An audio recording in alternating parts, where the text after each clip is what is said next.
It's great to be with you tonight. I wanted to start with a round of applause for all of the retired priests that are with us here tonight.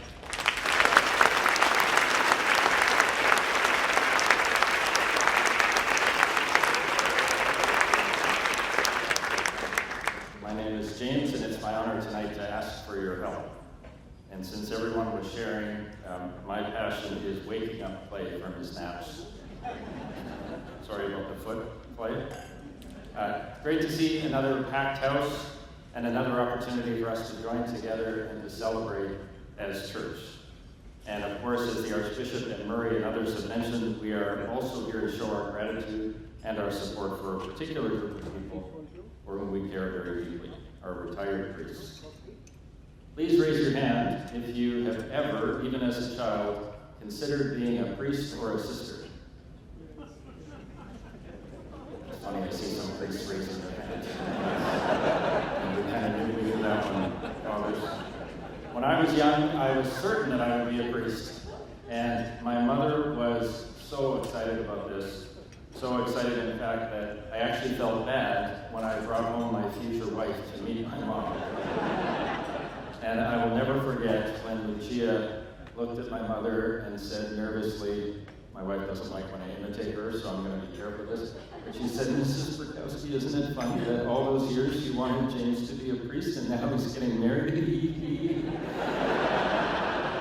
And my mother looked back at Lucia and said, he's not married yet. It was a beautiful first encounter. My mother wasn't giving up easily. I took another run at it recently. I was talking to the Archbishop, and I said, Archbishop, if the world's changing rapidly, if you feel like it's time for the church to have a lay bishop, I want you to know I'll consider it. It's kind of mean that was his reaction too, actually. But I said, now I know, Archbishop, that some might see my marriage as an impediment, and he cut me off and said, trust me, James, your marriage is the least of your impediments. Kind of stepped into that one. So I was not cut out for a religious vocation, and the reality is that most of us were not either.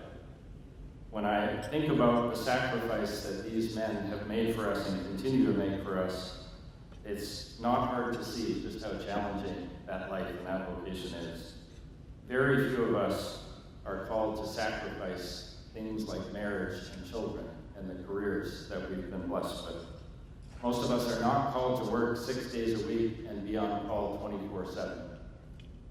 Very few have answered the call, and we're here tonight to support those who have. Most of us can, I'm sure, remember the priests that have had a big impact in our lives.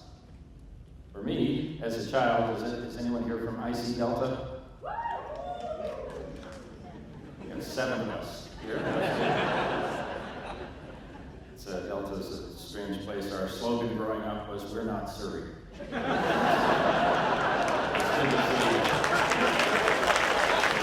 good to see some proud people here. But Father Foran, some of you may remember. Yeah, you remember him playing a really big role in my childhood. In my business career, Father John Horgan was always there with advice and wisdom, an incredible intellect. There's been so many great ones in our life. It's always sad to lose them. But they've played a big role for all of us if you're here as a Catholic. So when good men come along and they pour themselves out for us to serve us, the church, what do? What are we called to? And tonight, we are here, as you've heard, to give care for the caregivers. I have some slides that I realized I left the clicker over there. Okay, thank you. We're going to show you more pictures of priests. So what can we do for our retired priests? By supporting the St. Joseph Society, we can ensure that every elderly priest has the help they need with simple things like rising food costs. We can make sure that they have safe and affordable housing. We can make sure that they have adequate, hopefully even very good medical care. And don't these things sound so basic? But it's hard to understand for me as a lifelong Catholic. These things don't happen unless we support this initiative. Some funds tonight will also go to the Clergy Care Fund, which helps priests that are dealing with serious illness, disability, and other medical needs. And we are caring for our retired priests, as you've heard, because it's the right thing to do, and because of what our support allows retired priests to keep doing. If we can move forward a few slides and enjoy some of the faces along the way. Some of these men are with us tonight, and all of them, as the Archbishop said, are still serving. And I want to share some stats with you.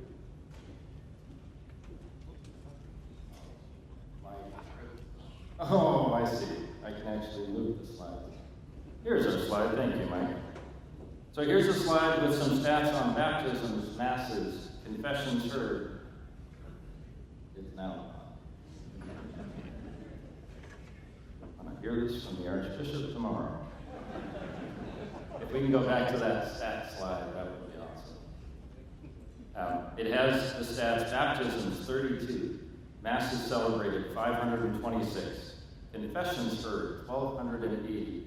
Weddings celebrated, 11. Prisoners visited, 135. Sick patients visited, 228. These stats tell the story of one priest in 1 year of retirement. This is not retirement as most of us understand it.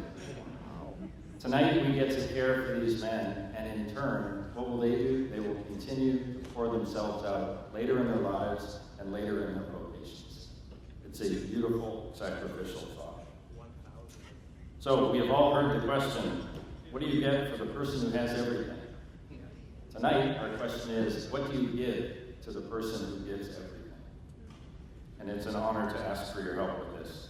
Perhaps you're here as a parish volunteer, as part of a thank you from your pastor.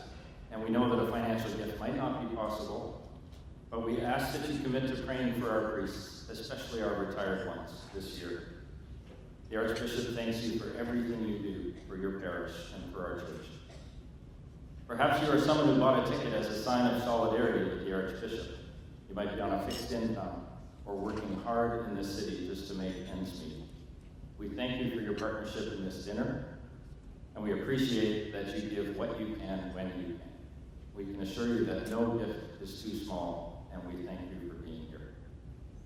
Perhaps you came tonight knowing we would make a financial appeal, and you had a specific donation in mind. Now that you've heard a little more about our retired clergy and hopefully had a chance to reflect on the important priests in your life, we ask you to please consider an even more generous, maybe sacrificial gift. We hope that some of you will give a one-time gift and also consider a monthly donation.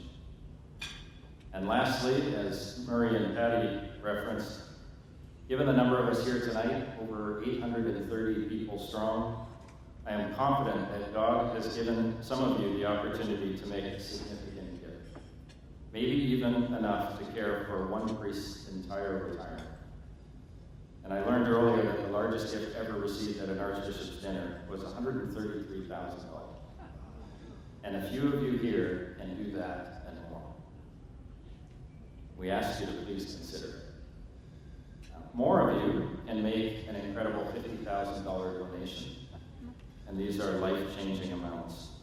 And even more in the room, we consider $10,000, even $25,000. And this fund really needs it.